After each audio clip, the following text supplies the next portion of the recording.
So bizarre.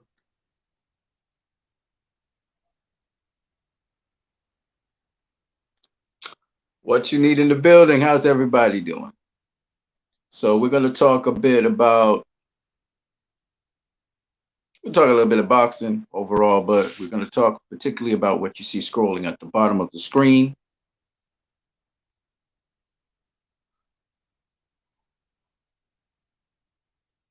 Okay, we're going to talk about what you see scrolling at the bottom of the screen right now. You can jump in at any time you want to into this chat. It's open for you guys, and you can jump in on the chat at any point in time that you want to, and we can talk a little bit of boxing. The topic, as you can see below, is Jermell Charlos, who is the premier 154 pounder right now in the 154 pound division. And we're going to talk a little bit about his comments concerning concerning some fighters, whether it's Canelo, whether it's Floyd.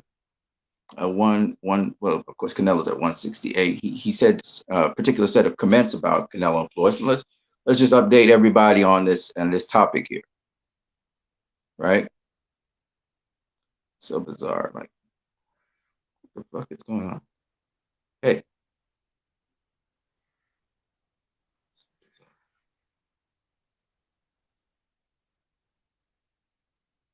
there you go. It's directly in my face. What the hell? That's so bizarre. Anyway, so let's update everybody on this topic real quick. So Jermell Charlo, he was asked in his comments, he was asked about what the hell's going on? Why am I? Is this thing bending light or something? What the hell? Okay, it's just my beard. It's my beard. Okay, see that there? Okay. All right. So yeah, Canelo. Jermell Charlo was asked if he would face Canelo, and Jermell Charlo said, "Man, I'd face anybody from 154 to 168." Then he backpedaled and said, "Hey, listen, man, I need to keep my 154 titles. You know, they would strip me of my 154 titles if I moved up to 160 or 168. You know, to face, say, Canelo, for example." So he said he wanted to keep his titles. All right. Of course, we know he hasn't gotten the IBF belt as yet for reasons unknown to us, except the IBF is saying how there's something fishy going on there. So I don't know if they're investigating more of it or what exactly, but we'll see in time what's up with that, because I'm not sure exactly what is going on there. And hold on a second, let me just keep on moving here. So that's the story with Jermell Charlo. Let me turn on these lights in the house this afternoon. It's almost nighttime. Let me get this popping right here. So, but Jermell Charlo, okay, Jermell Charlo, he is at 160. He's at 154. Oh, keep it on. Okay, good. He was at 154, and he is the guy at 154 currently, right? He just needs one more belt to be undisputed. So he said he's not interested in going up and facing Canelo at this point in time.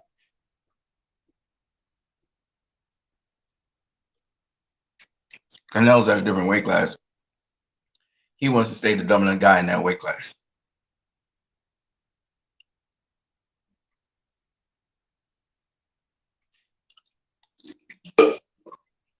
He says he could take on anybody at 154 and dominate them. He's supposed to say that, right?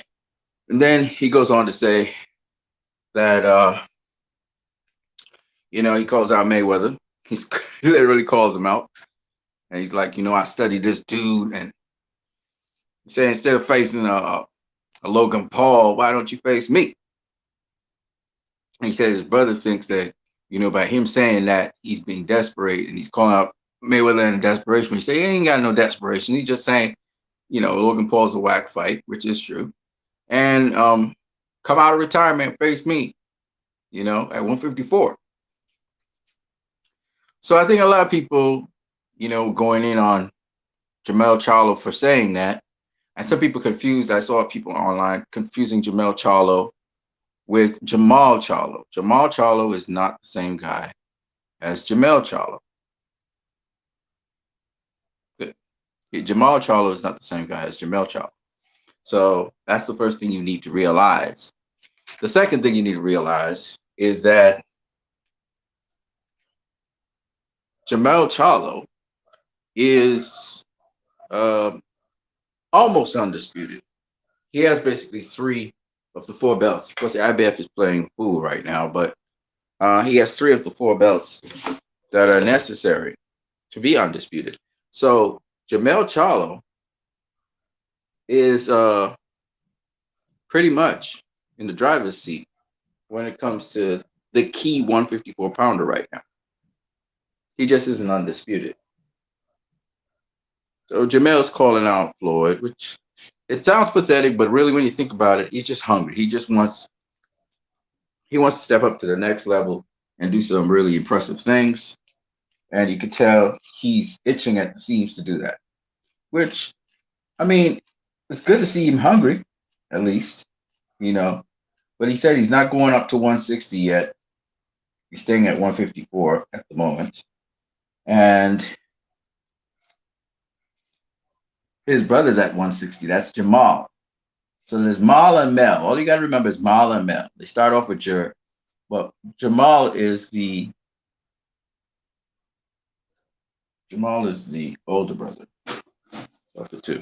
He's the older twin. All right, of the two twins.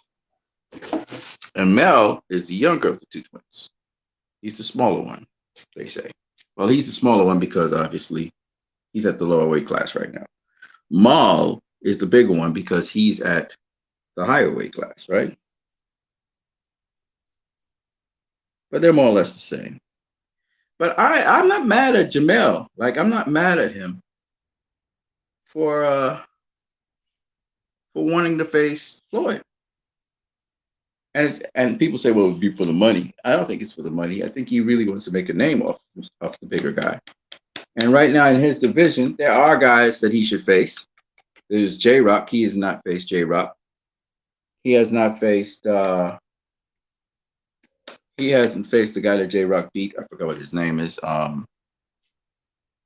Jarrett Hurd. Jarrett Hurd's still down there. So he has names. He has guys. He hasn't faced Eric Sandy Lara. You know, he's got people he can face at 154. There's also the WBO champion. If Golden Boy would allow him to face the WBO champion, that would be great as well. So he has people he can face. It's not like he doesn't have anybody to face, but it's just the thing is, the question that lies in here is, where does Jermell go from here? What kind of fights does he have? You know, so he was speaking about always wanting to face Canelo, just that he's at 154 at the present point in time. And he said even if Canelo beats him, he would be like, he wouldn't have a problem with it because at least it's not somebody like Tony Harris. So you could see that the Charlos, they're hungry, they're biting at the bit, they're chomping at the bit to have something go on. But the problem with Jermell Charlo is presently in his division, he beat already the Hammer, forgot what, Erickson Lubin. In his division, he's got left at 154, you got J Rock, who's the name in that division. You got Jarrett Hurd, who's the name in that division. Those guys, haven't heard much from them. It'd be nice because J Rock and Jarrett Hurd were former world champions. And let's see if Jermell could handle those guys. He said he was never going to be facing Errol Spence. So that's out for some reason. But suffice it to say that I think it's good what he's saying. He's hungry. He doesn't worship anybody. And he's just out there to try and get some good fights, put together. So we'll see what'll happen with him. Who knows? Maybe Sean Porter will come up from 147 to face him at 154. Because Porter was saying they're better fighters at 147, so maybe Porter will want to test the waters against Jermell Charlo at 154. Who knows what could happen? Patrick Texeira is the guy that I was talking about at 154, who Jermell Charlo could face. but I don't know if Patrick Teixeira will actually take on Jermell Charlo, sorry, but Jermell Charlo, man, you know, I wish him nothing but the best. Let's just revisit something. So David Benavidez versus Jermall Charlo. Jermall Charlo made a very ridiculous request that David Benavidez be what? He can't be under 25 and he needs to be COVID vaccinated or something like that. It makes no damn sense what he said. I, I get the feeling that a lot of fighters today are not going to match up with one another just like that. You hear Teofimo Lopez talking about, oh yeah, he'll fight Devin Haney next, but we all know he's going to fight the kid from down under, okay, Karen Bocas or whatever his name is.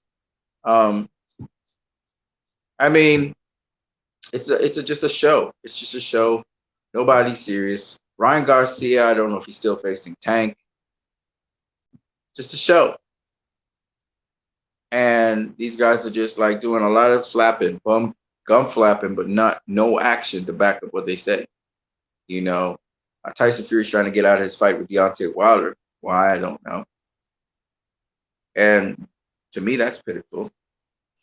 So that's what's on the beat when it comes to these things. But I personally think that either the fighters are not ready or they don't want to take the risk or whatever it is. But it really does look like it's duck season. The guys, you know, I would have thought Errol Spence would face Terrence Crawford next. You know, that would have been the next fight for me to see. But apparently these guys are not that enthusiastic about matching up like that. So just what it is. I think it's raining out there finally today, which is good. And you ask yourself these questions. You ask yourself, why is it that these guys are not matching up with each other? What we do know, though, and a fight that's coming up that I'm really excited about is Jamal Herring versus the Jackal, the white Jackal from Europe. That is Shakal, not because he's at bantamweight, not Guillermo Rigondeaux, the other one, Kyle Frampton. So Kyle Frampton, he may be facing Jamal Herring very soon. So I'm looking forward to that fight. I know that we'll have a unification fight between Juan Francisco Estrada and Roman Gonzalez. Looking forward to that fight as well. But for the most part, most of the guys these days, they're not really facing the guys that they should face. Who wants to see Teofimo Lopez versus Gambosis? And then he's talking about a top 10 fighter. Nobody gives a fuck about Gambosis, Pope, buddy. You got all these top names in the division, and y'all guys not looking to fight each other. And the thing about it is, sorry about the F-bomb, but the thing about it is, when you look at guys like, what's his name?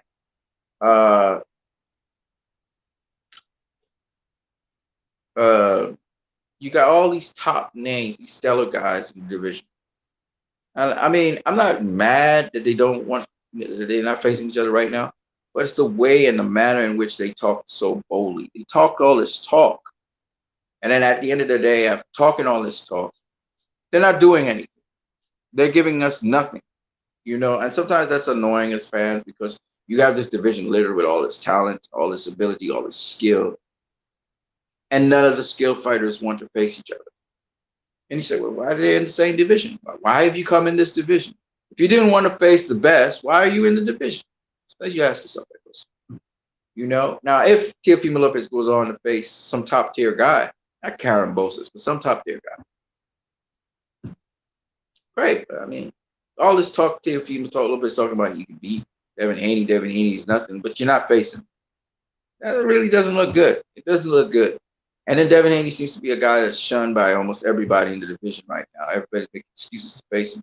And I ask myself, why is that so? It's because he's that good. It's just what it is. And they know he's that good. Okay? So it is what it is. But I wish Demetrius Andrade the best. I wish Devin Haney the best. These are guys not getting the fights they want. Even Terrence Crawford, I wish him the best, even though I know for a fact he and his promoter, they've been doing what they do. Okay, they've been doing what they're doing. They're talking about throwing contracts out to people and then they're lowballing. That's just ludicrous. You know? But it is what it is. I'm gonna catch you guys later on What You Need. We're out of the building already. All right, peace.